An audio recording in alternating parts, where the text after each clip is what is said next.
Cristo. Querida iglesia, muy buenos días. Es una alegría poder volvernos a ver y poder estar de nuevo en sus hogares y para nosotros un gran gusto, pues nos da una pauta la ley de que podemos movernos para este tipo de actividad que sería la reunión a través de la palabra del Señor. Y quiero inicialmente agradecer a toda la iglesia por su misericordia, por su bondad y por ser digamos, tener un corazón tan obediente y generoso. Ha sido de una manera, digamos, milagrosa la ayuda que se ha podido dar a muy buen número de familias. Ya vamos, si Dios lo permite, esta semana ya hacer una cuarta apoyo a varias familias. Aún hemos podido extender la ayuda y la bendición a otras personas, aunque no se congregan en la iglesia, pero nos hemos dado cuenta que son hermanos también en Cristo Jesús. Le digo, Dios ha sido maravilloso y asombroso, y no ha faltado esa gran misericordia del Señor para bendecir entonces la iglesia. Gracias por su fidelidad con el Señor. Anoche justo le comentaba a mi esposa que muchos se van a llevar la sorpresa cuando estén delante del Señor y Él les diga de una manera tierna: venid benditos de mi Padre, y nos invite a entrar a su reino, y nos diga: porque tuve hambre y me diste de comer, tuve sed, me diste de beber, estuve desnudo y me vestiste. Y dirán aquellos santos: Señor, ¿pero cuándo lo hicimos? Y tú vas a responderle: cuando lo hiciste a uno de estos mis pequeños. Es decir, el Señor lo toma personal. Entonces es una gran bendición. Yo les animo a que sigamos siendo personas con un corazón generoso y amplio, con mucha fidelidad para el reino de los cielos. Amén. Señor, bendice la palabra que vamos a compartir en esta mañana. Yo te ruego, dame la sabiduría, que sea un regalo para la iglesia, que sea, Señor, nosotros también honrándote, buscando tu voluntad, y que podamos ver el maravilloso resplandor de nuestro Señor Jesucristo a través de la Escritura. Quiero que hoy miremos este aspecto de la palabra. Muchos de nosotros o tenemos un concepto, unas veces muy errado, de que solo Jesús hizo milagros que fueron benéficos. Pero la Biblia también nos enseña de milagros que han sido milagros que trajeron destrucción. A veces nosotros pensamos, como le he dicho, de una manera muy errada, cuando creemos que Dios es como Papá Noé, un bonachón, que pasa por alto el pecado, pero Dios es un Dios justo. Y para poder Él pasar por alto, es necesario que la sangre entonces sea un reflejo, en la cual un castigo o un juicio se dio, si retomamos el Éxodo. Y en la palabra hay una parte del texto bíblico que nos enseña y nos muestra de una maldición que nuestro Señor entonces expone en medio del templo y a través de algo figurativo que Él tomó allí, pero real, que fue la misma higuera. Y era un juicio orientado entonces hacia los sacerdotes y la nación de Israel, que no había cumplido el compromiso de ser ellos los voceros de esa gloria de un Dios que les había escogido, y ellos ser ese pueblo, digamos, escogido, ese pueblo especial para Dios. Esta nación, escogida desde los comienzos, llamada a través de Abraham, aunque la historia siempre nos va a remitir desde Eva, pero busquemos raíces en Abraham. Él En ese corazón, digamos, de contemplar un llamado a algunos que él escogía para mostrar su gracia y su gloria, ahora esté una expresión de destrucción, informando de alguna manera a nuestro Señor Jesucristo aquello que se vendría entonces sobre el sistema religioso y aún sobre la forma como el mismo pueblo de Israel se acercaba a Dios. La higuera es el simbolismo del templo. El contexto que lo vamos a ver en Marcos capítulo 11, donde ya lo invito a que usted busque este texto en sus Biblias.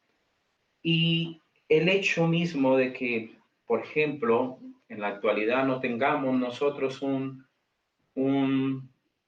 o ellos no tengan un templo como pueblo judío, es algo que afecta bastante la raíz.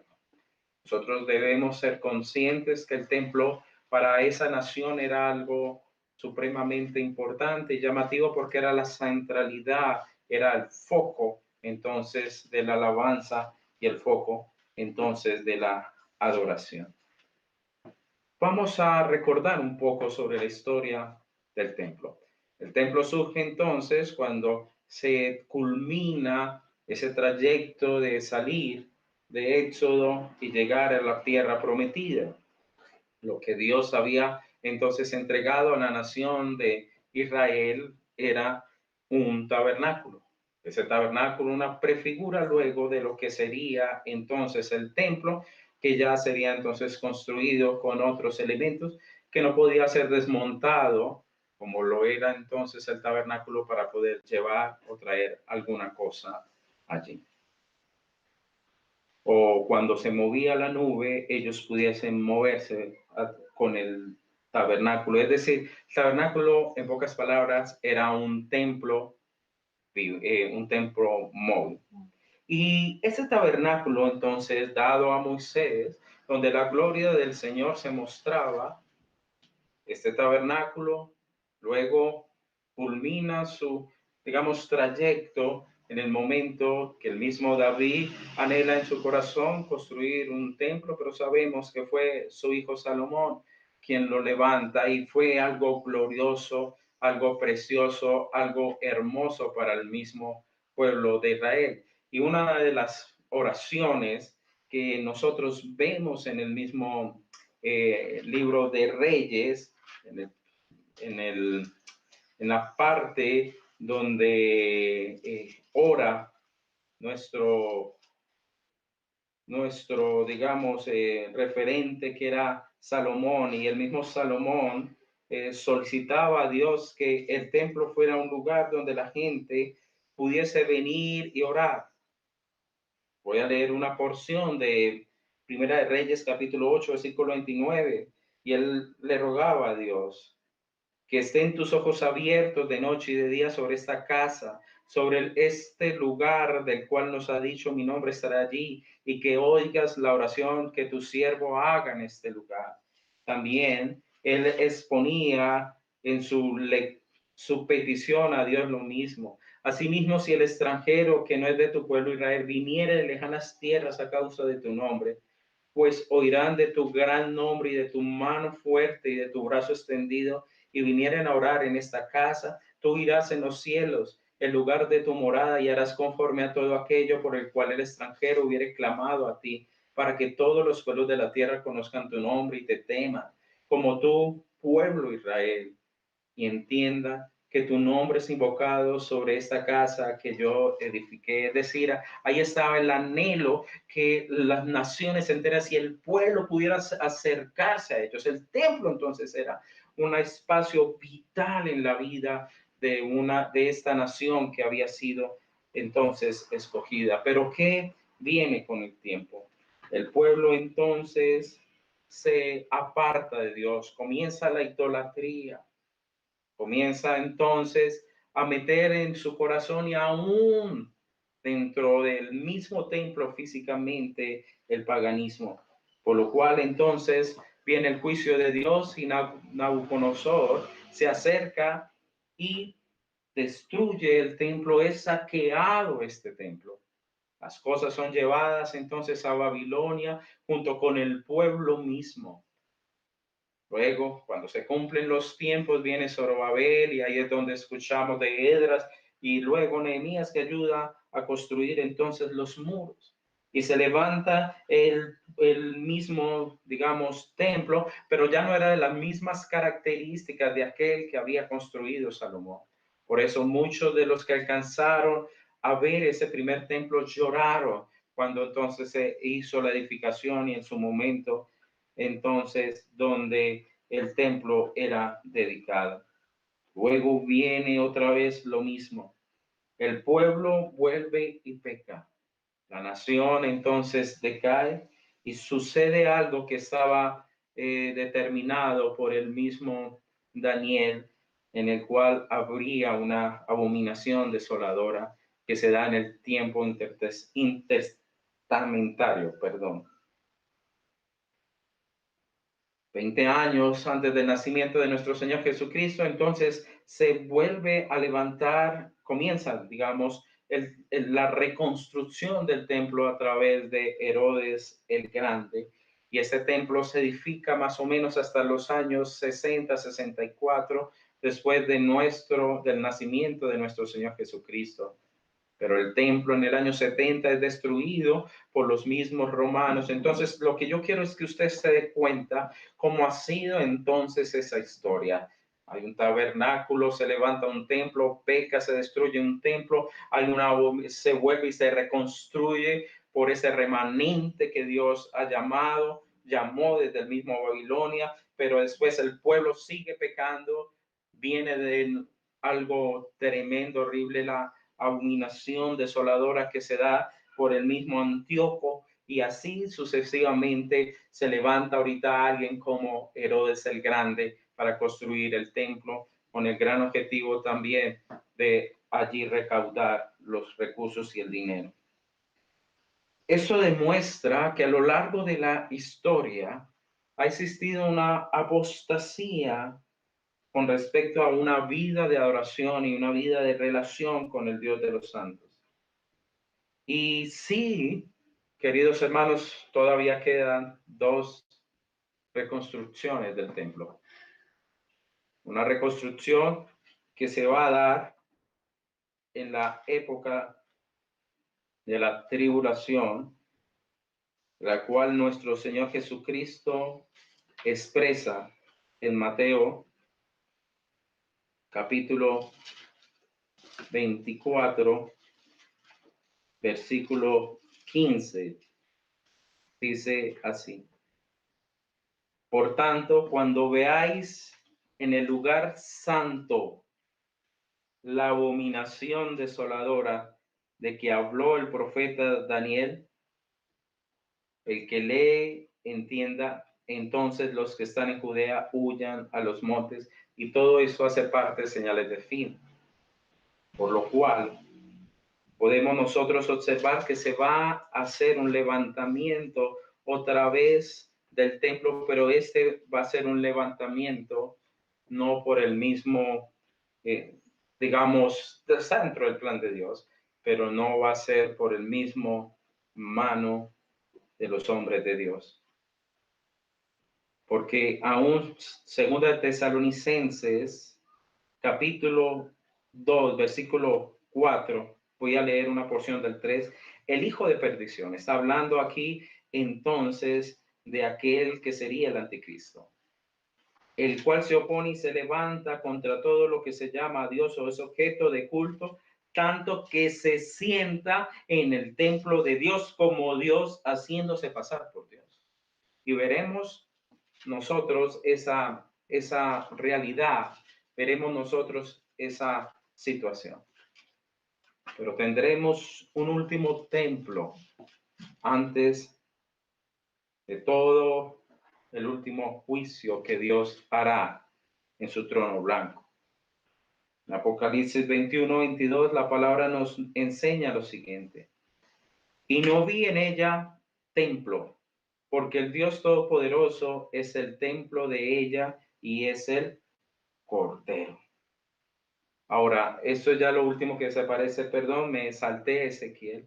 Ezequiel entonces del 40 al 43 en el capítulo nos habla entonces de una relación de un templo en el cual va a estar en el tiempo milenario, pero luego de que se dé ya el juicio, el trono blanco, ya no habrá más templo porque el templo será Dios y el Cordero.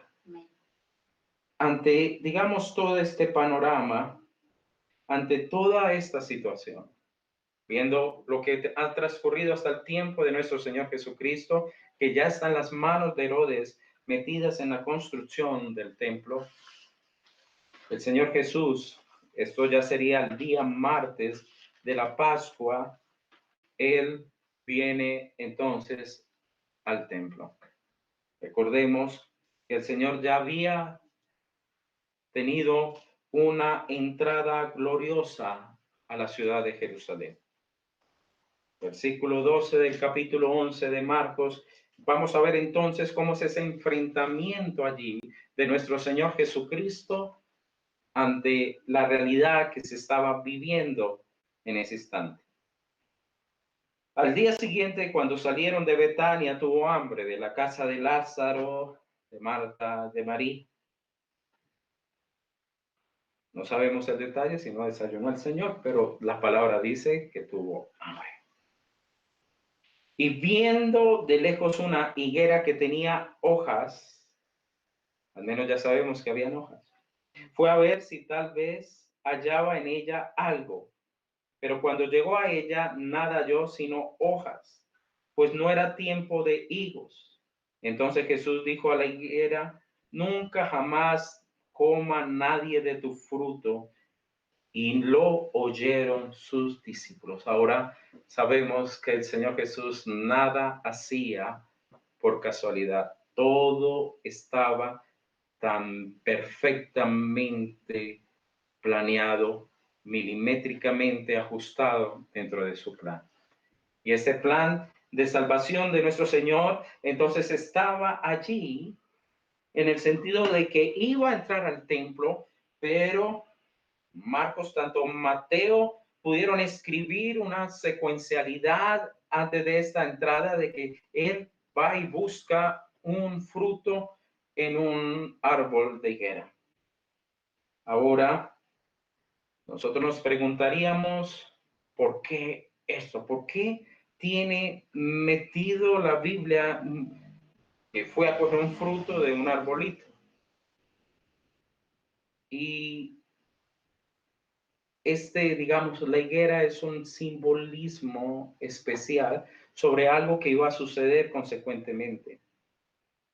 En el versículo 15 podemos observar que él viene entonces a Jerusalén y entra en el templo y comenzó a echar afuera a los que vendían y compraban, y volcó las mesas de los cambistas y las sillas de los que vendían las palomas, y no consentía que nadie atravesase el templo llevando utensilios. Es decir, se había perdido la esencia entonces del templo. Como la higuera, que era puras hojas, el templo era un gran edificio, muy grande, porque el templo de Herodes fue un templo, podemos decir, desde el punto de vista arquitectónico, era muy lindo, era supremamente hermoso, pero en esencia dentro, el templo se había desconfigurado o había perdido la razón de ser. Y les enseñaba, versículo 17, diciendo: no está escrito, mi casa será llamada casa de oración, es decir, un lugar de encuentro para los judíos y todas las naciones, mas vosotros la habéis hecho una cueva, un lugar, un escondite de ladrones. Y lo oyeron los escribas y los principales sacerdotes y buscaban cómo matarle, porque le tenían miedo por cuanto todo el pueblo estaba admirado de su doctrina. Pero al llegar la noche, Jesús salió de la ciudad. Versículo 20, y pasando por la mañana, vieron que la higuera se había secado desde las raíces. Entonces Pedro, acordándose, le dijo: maestro, mira, la higuera que maldijiste se ha secado. La higuera que has maldecido se ha secado.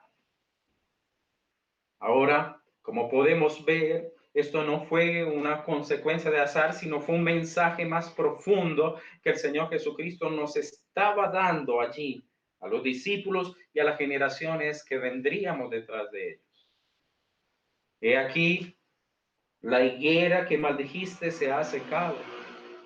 Y teniendo en cuenta esa realidad, quiero hablar entonces de la sequía del que es religioso. Y así he titulado la palabra de hoy, la sequía del religioso. Y queridos hermanos, muchas veces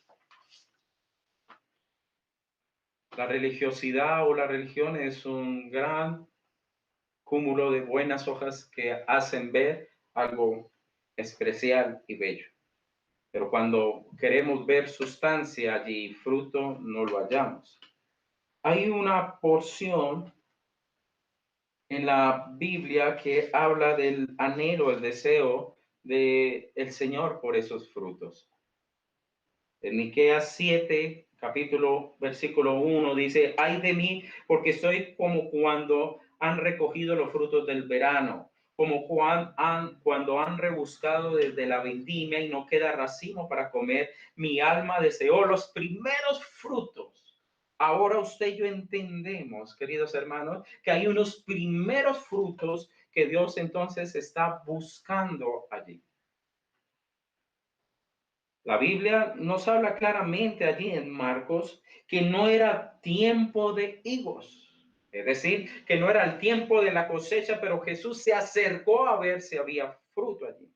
Algo que leía con respecto a este árbol de la Tierra Santa es que él genera inicialmente unos pequeños frutos antes de que sus hojas salgan. Entonces se supone que si hay hojas, al menos hay unos frutos, digamos, no en su grado de madurez perfecta, pero al menos se pueden tomar de esos pequeños higos y alimentarse esa persona.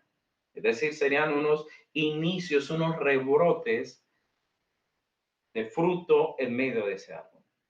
Por lo cual entonces Jesús no estaba pidiéndole a ese árbol nada que él no o se suponía que no debiese tener. Es decir, si ya habrían hojas, ya tendría que haber tenido los rebrotes de sus pequeños frutos. Y hermanos, aquí es lo que el Señor nos está mostrando, que junto como la higuera, muchas veces la religión es algo que se ve prometedor, pero en sí mismo es supremamente estéril. Por lo cual, ¿quién iba a pensar esto? Se presenta un milagro por fruto de una maldición. Dios, nuestro Señor Jesucristo, maldijo la higuera. Nunca jamás coma nadie fruto de ti. Y esa esterilidad nos estaba hablando entonces del sistema religioso, de la vivencia del templo, de lo que estaba sucediendo con el pueblo judío. Hay una porción de Isaías que siempre me ha llamado la atención. Primero, por su sentido bíblico, y segundo, porque por mi formación como, digamos, como agroindustrial, me gusta el campo.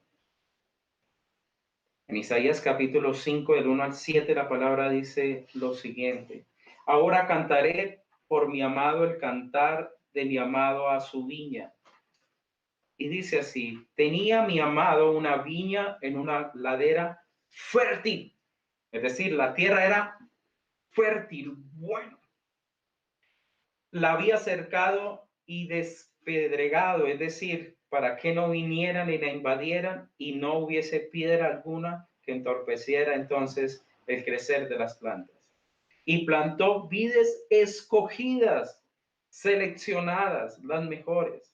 Había edificado en medio de ella una torre y hecho también en ella un lagar y esperaba que diese uvas. Es decir, ante todo esto, una buena tierra. Está bien cercada, preparada la tierra y aún más escogido el mejor material vegetal, pues lo más seguro es que vamos a tener una excelente cosecha. Pero ¿qué sucede luego de esto? Esperaba uvas y dio uvas silvestres que no sirven para nada, venenosas. Ahora pues, vecinos de Jerusalén y varones de Judá, juzgad ahora entre mí y mi viña. Y miren este versículo 4. ¿Qué más se podría hacer a mi viña que yo no haya hecho en ella? Buena tierra, cercada, desplegada, el mejor material. ¿Qué más se podría hacer? No habría más que hacer. ¿Cómo está preguntando el Señor, esperando que yo diese uvas, ha dado uvas silvestres? Os mostraré pues ahora lo que haré yo con mi viña, le quitaré su vallado, la protección, y será consumida. Aportillaré su cerca, derrumbaré entonces, digamos, los muros, y será entonces pisoteada. Haré que quede desierta, no será podada ni cavada, es decir, no será mantenida, y crecerá el cardo y los espinos, y aún las nubes mandaré que no derramen lluvia sobre ella. Ciertamente la viña de Jehová de los ejércitos es la casa de Israel, y los hombres de Judá la planta deliciosa suya. Esperaba juicio y aquí evidencia, justicia y aquí clamor. Entonces, en este contexto de digamos, de esta higuera y el templo, estaba hablando entonces al sistema que allí se presentaba o se daba, a este sistema que no daba el fruto. El mismo Isaías 29:13 dice así: porque este pueblo se acerca a mí con su boca y con sus labios me honra, pero su corazón está lejos de mí y su temor de mí no es más que un mandamiento de hombres que les ha sido enseñado. En pocas palabras, ¿qué ha sucedido? Solamente hojas, pero allí no hay con qué alimentarse o con qué tomar. Es decir, no hay ninguna esencia. El templo dejó de seguir la voz de Dios y comenzó a seguir las direcciones de los hombres. El mismo Romanos capítulo 10, versículo 3 dice lo siguiente: pues ignorando la justicia de Dios y procurando establecer la suya, no se han sujetado a la justicia de Dios, por lo cual entonces dejó de tener, digamos, su fruto. Como podemos entonces observar con todo lo que yo he hablado, la sequedad entonces de un religioso se encuentra en que no hay fruto en sus propias vidas. Un fruto en el cual el Señor pueda ser saciado, un fruto en el cual el Señor pueda tomar. Recordemos claramente que los frutos es una forma como se conoce al hombre.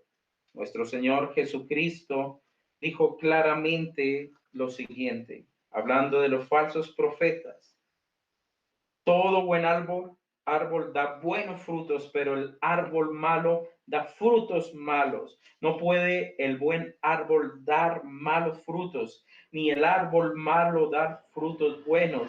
Todo árbol que no da buen fruto es cortado y echado al fuego. Así que por sus frutos los conoceréis. Por sus frutos los conoceréis. Entonces, la religiosidad no es un seguro, porque puede ser algo pomposo, algo muy lindo visto desde afuera, pero a su interior no hay fruto para Dios. Bueno, hacernos la pregunta: ¿cómo nos vemos?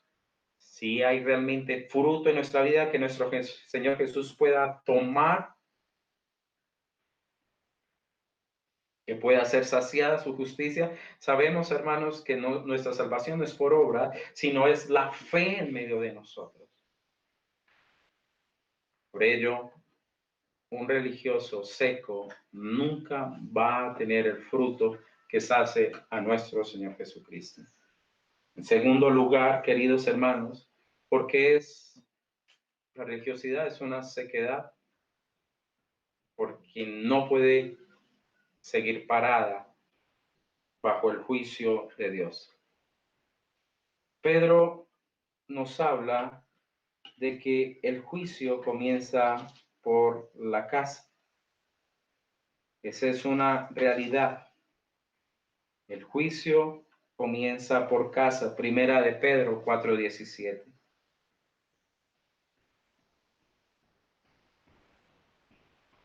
Porque es tiempo de que el juicio comience por la casa de Dios. Y si primero comienza por nosotros, ¿cuál será el fin de aquellos que no obedecen al Evangelio de Dios? Y si el justo con dificultad se salva, ¿en dónde aparecerá el impío y el pecador? Pregunta entonces la palabra. Y nos vamos a dar cuenta, queridos hermanos, que eso es una realidad del juicio de Dios. Ante un juicio, el que no tenga su sello no va a poder quedar parado ante esta verdad. El versículo 15 al 19 observamos que Jesús está atacando a quién aquí, al mismo pueblo escogido y no a los romanos. Aquí está atacando a aquellos que cambiaron el uso debido del templo por un uso no correcto. ¿Qué sucedía entonces en el templo? El templo entonces estaban allí los que vendían y compraban, los cambistas, los que vendían entonces palomas, y me imagino que estaban los que vendían los corderos y los demás animales que se utilizaban dentro de la ceremonia. El Señor no se fue tanto porque allí se estaba extorsionando, allí se estaba aprovechando del más humilde, pobre, porque existiera un maltrato. Esto le dolía al Señor. Esto le dolía al Señor. Pero estaba más que todo, sin dejar de ver aquella injusticia social, estaba más que todo dolido porque se estaba haciendo mal. Se había cambiado la adoración a Dios. Se había destruido ese canal para la misericordia de las naciones y el mismo pueblo escogido. Por ello, el Señor comienza a dar un juicio allí. Nadie más ya coma de ti. Posiblemente el templo se volvió al centro de comercio, un San Andresito. A veces es parecido a muchas congregaciones en la actualidad. Y los cambistas, ¿quién eran? Los comisionistas que hacían el cambio de la moneda judía, de aquellos que venían del extranjero, con el fin de que ellos pudiesen pagar sus impuestos al templo y sus ofrendas. En eso, entonces, había aquí algo oscuro que nos habla los libros históricos, y era que tanto Caifás como Anán eran los encargados entonces de poner estas personas y ganaban comisión con el cambio de la moneda.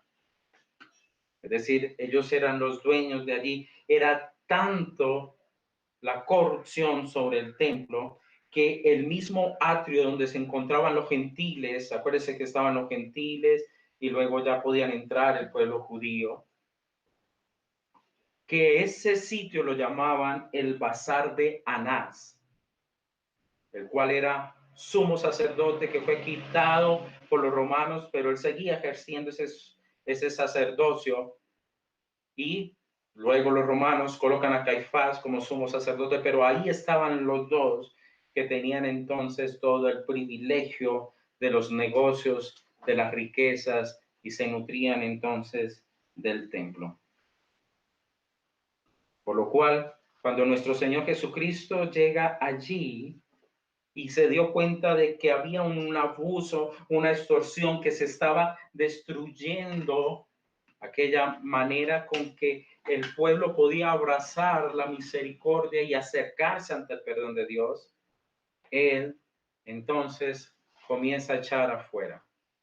En vez de escucharse los instrumentos de adoración y de alabanza al Dios de la vida, se escuchaban más los bramidos de los animales, algo muy parecido con lo que sucedió con el mismo Saúl. Señor mostró de esta manera por segunda vez su celo.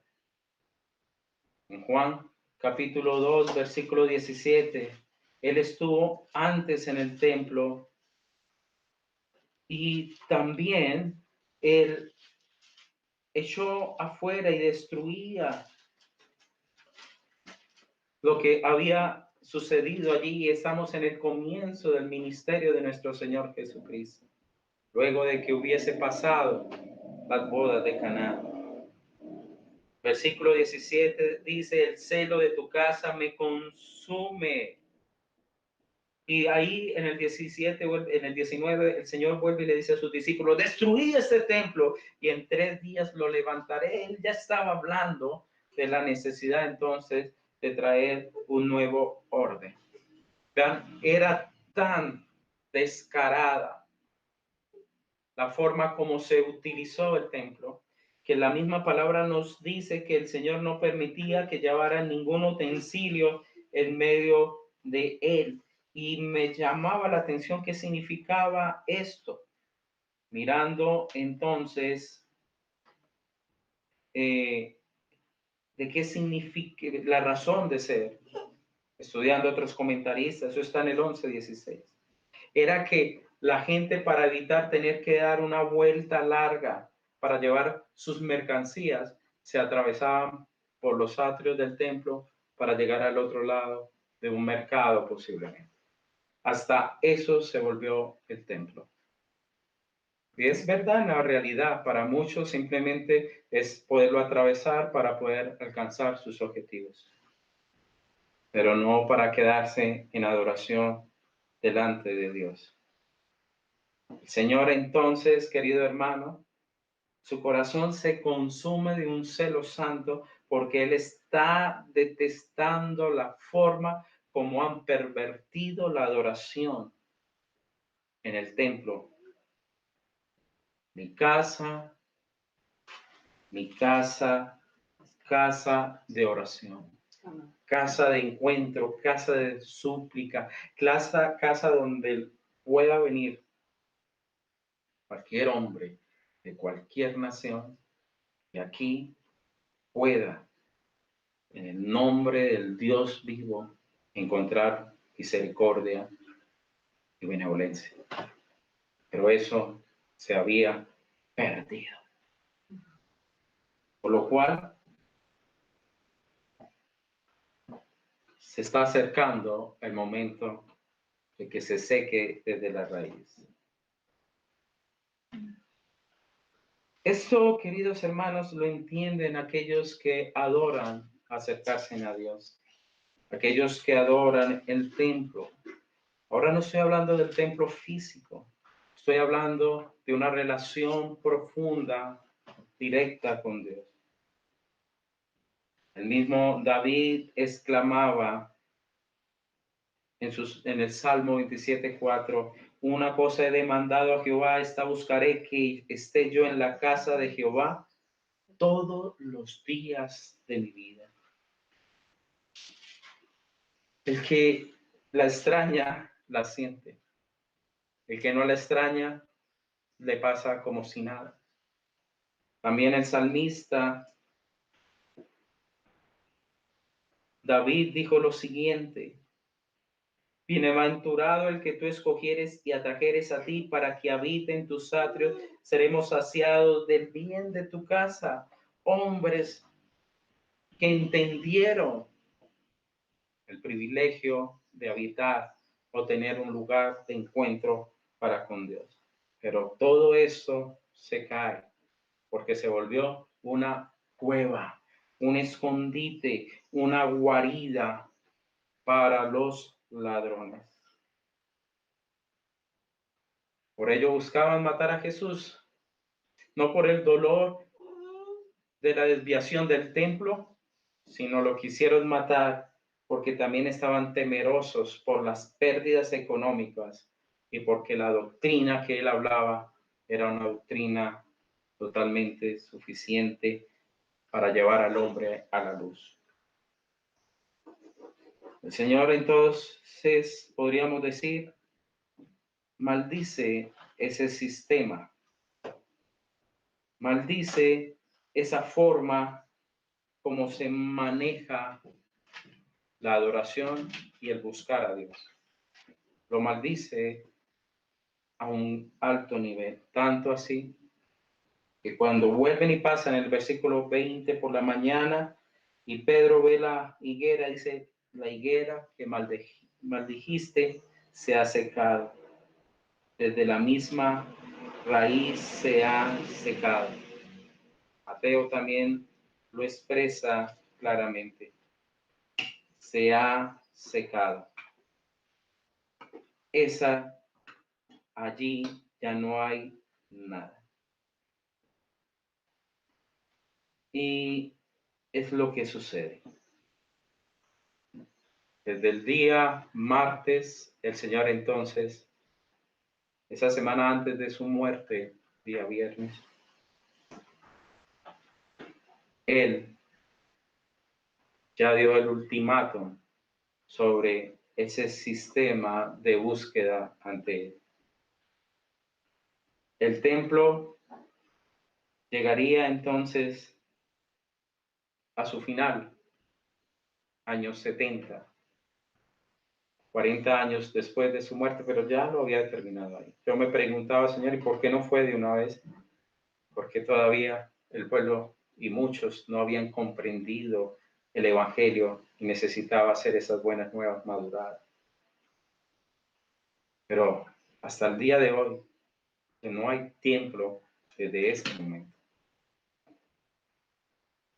¿Qué necesitamos que usted y yo aprendamos a mirar? Ese nuevo orden que venía en nuestro Señor Jesucristo. Él derrumbaría ese templo, pero al tercer día, Él entonces haría una reconstrucción de la búsqueda y la adoración de Dios. Somos tan privilegiados, porque Jesús es la puerta por la cual usted y yo podemos pasar, pero también es el camino que nos lleva al Padre. Es especial. Nosotros tenemos un gran privilegio. Ahora, queridos hermanos, no es que el Señor haya desechado al pueblo que Él escogió. En Romanos, capítulo 11, nos muestra esa realidad del pueblo de Dios. Y el 10 y el 11 nos muestran mucho. Y el mismo Pablo dice así en el versículo 1 de Romanos 11. Digo, pues ha desechado Dios a su pueblo en ninguna manera, porque también yo siendo israelita de la descendencia de Abraham, de la tribu de Benjamín, que casi está desaparecida, no ha desechado Dios a su pueblo, el cual desde antes conoció, sino ¿qué sucedió? ¿Qué hizo el Señor? Desgajó entonces esas ramas de incredulidad de esa vid para poder entonces a implantarnos a nosotros, los gentiles, y poder beber de las promesas dadas a ese pueblo que él escogió en amor.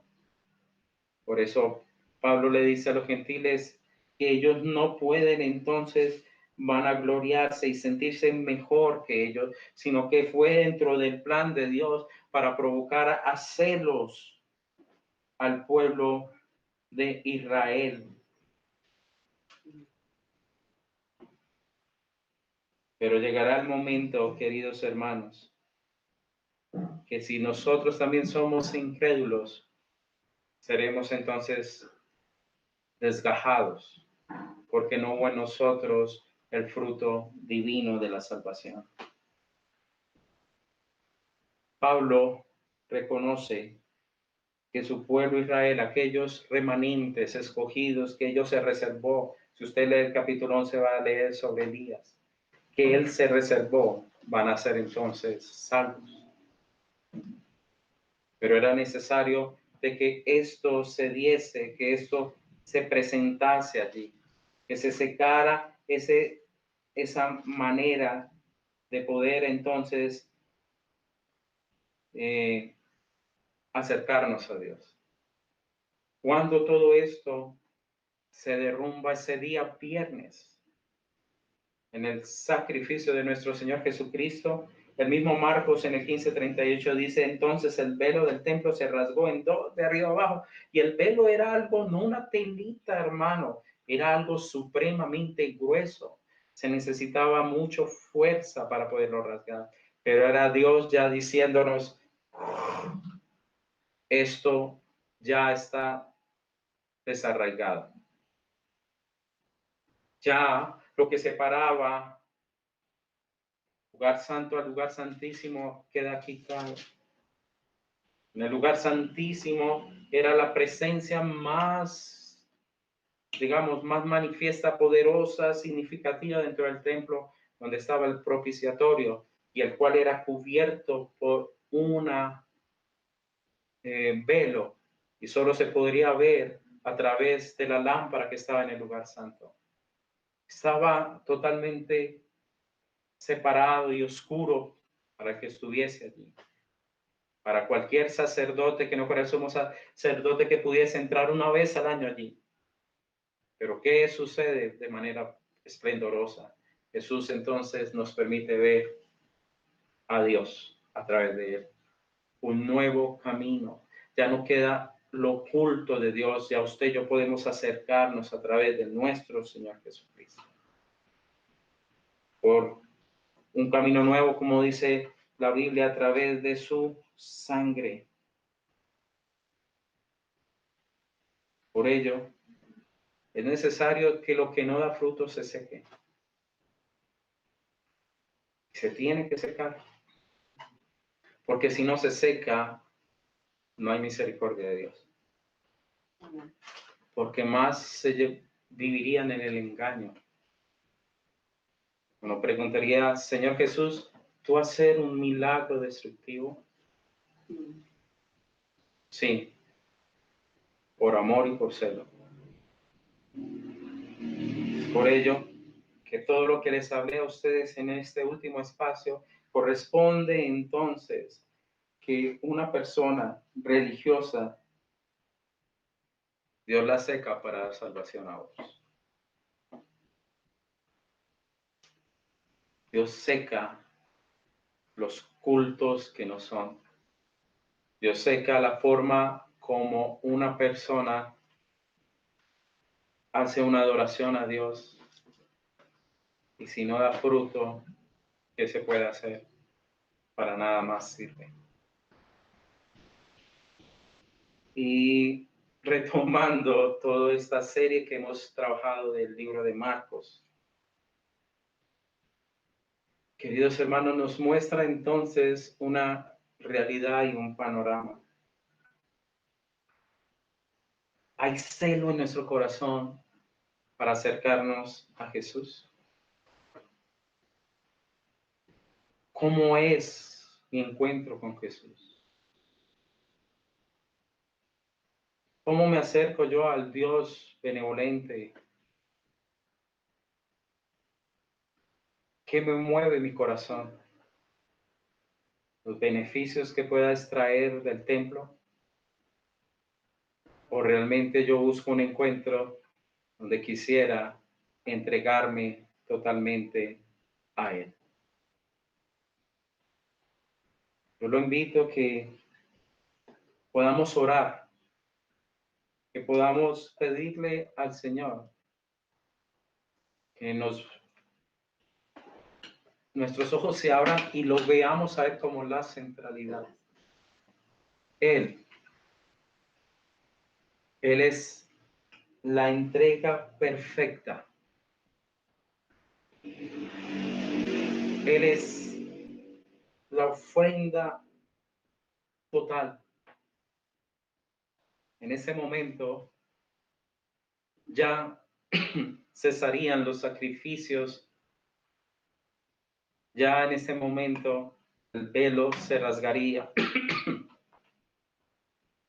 La cruz del Calvario, Jesús, en un único sacrificio, hizo perfecta el camino para la adoración y la búsqueda de Dios.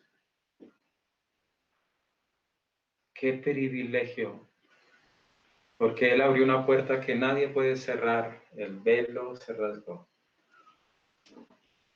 Nos ha dado su gracia y su adoración y su benevolencia. Podemos estar confiados delante de un Dios eterno y magnífico. Podemos reposar en su magnificencia.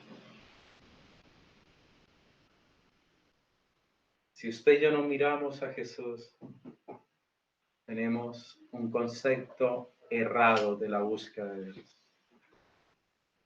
Adán y Eva fracasaron en llevar la gloria a su creación.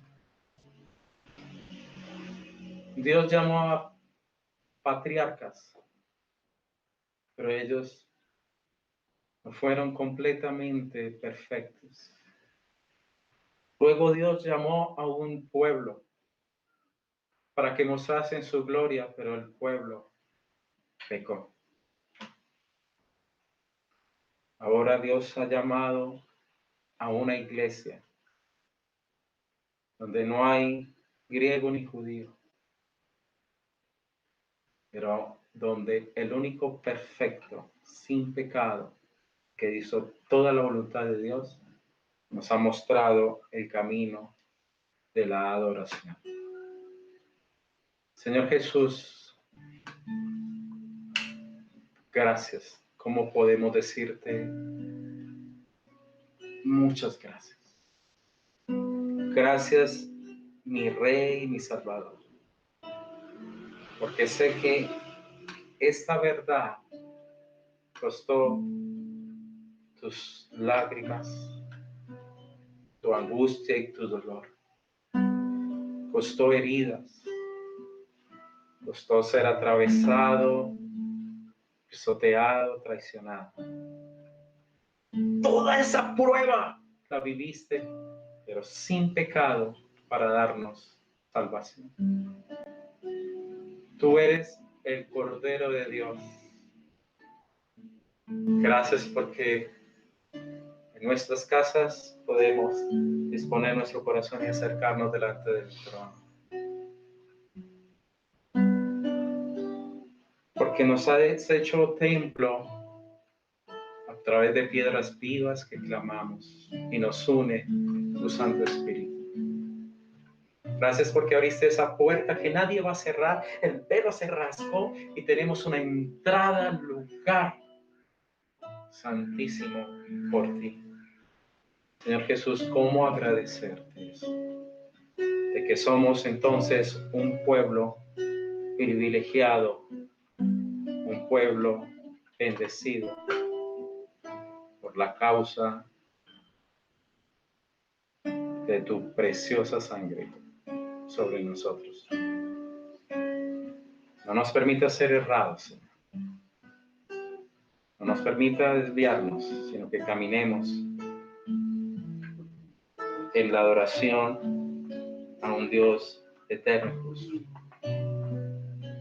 Si tú no perdonaste las ramas de la incredulidad, si no permanecemos en ti, Señor, seremos desgajados. Tú eres un Dios de benevolencia, pero también eres un Dios de justicia y un Dios que seca. Oh Señor, trae la buena lluvia sobre estas ramas y que pueda sellar en nosotros frutos de justicia, Señor. La justicia de Dios, de la salvación a través de la fe, pero una vida totalmente, Señor, transformada por tu presencia y tu santidad, en el nombre de Jesús.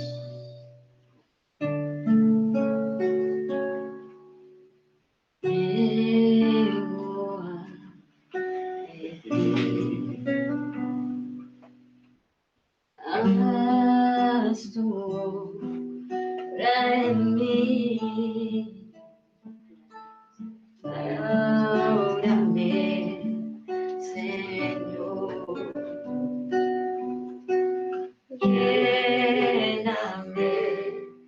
de amor, tu Espíritu en mí. Lejos en mí, de Dios, sal de adoración, que agrade a ti, Señor, corre las estacas en mi vida. Extiende el territorio para ti. Mueve hoy las piedras en mi casa para que en mí habite más de ti, Señor. Corre las estacas en mi vida. Extiende el territorio para ti, para ti. Mueve hoy las piedras en mi casa, para que en mí habite más de ti.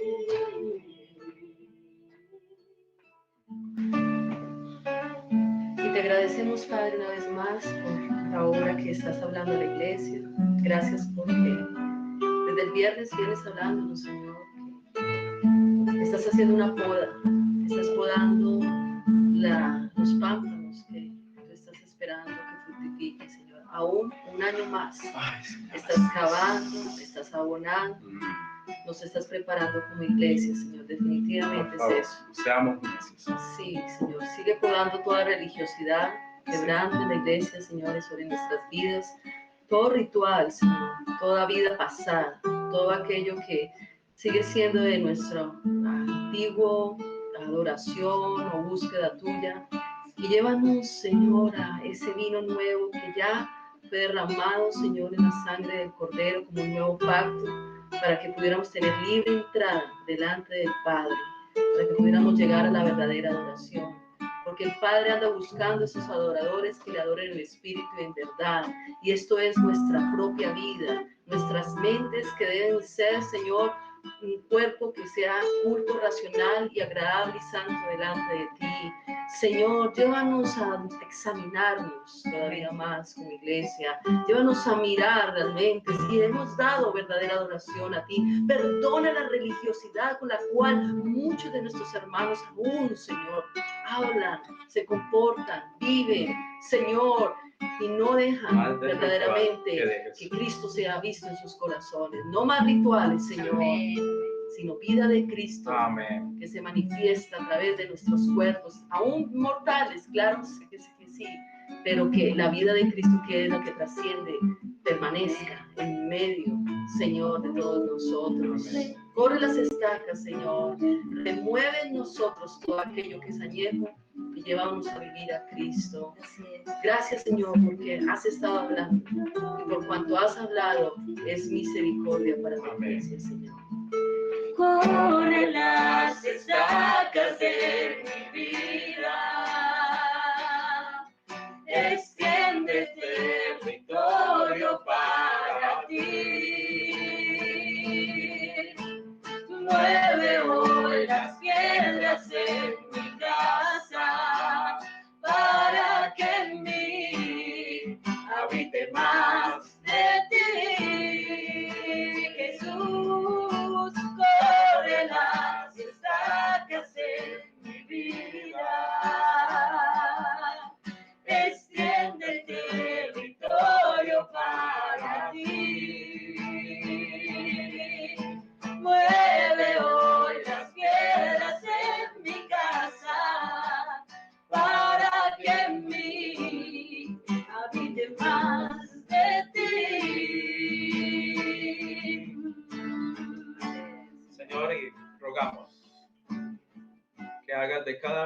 nosotros una higuera fructífera. Amén.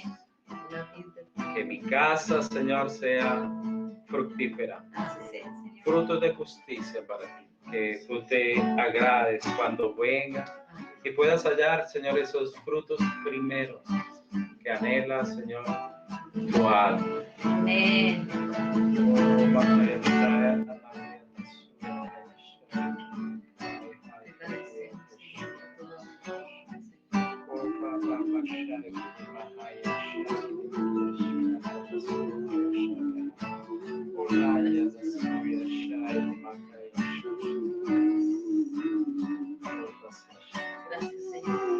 Señor, que por favor sea claro que solo por Jesús podemos estar delante de la presencia del Padre. No hay otro camino, no hay otra puerta, no hay otra vida, no hay otra verdad, solamente es Él. Bendice, Señor, la familia viva, bendice también a aquellas familias, Señor, que están pasando por tiempo de prueba, bendice a Glorita y toda su casa y sus sobrinas y demás familiares que han sufrido por la pérdida de su hermano. Bendice, Señor, esta casa que hoy nos abrió la puerta. Y, Señor, lo consideramos como una primicia de lo que vamos a vivir, que de nuevo vamos a poder estar junticos en Cristo Jesús, porque tú nos guardas y nos proteges. Alabado sea el nombre de nuestro Señor y Salvador Jesucristo. Amén. Les amamos. Que Dios les bendiga. Nos vemos en las madrugadas de oración y el próximo viernes en el ayuno. El miércoles los esperamos también. Que el Señor los bendiga. Saludos a todos los que nos están viendo desde España, Estados Unidos, Pereira y aquí en Armenia, por supuesto, en el Quindío. Dios los guarde y seguimos orando por cada uno de ustedes. Les amamos mucho. A ver. Bendiciones. Bendiciones.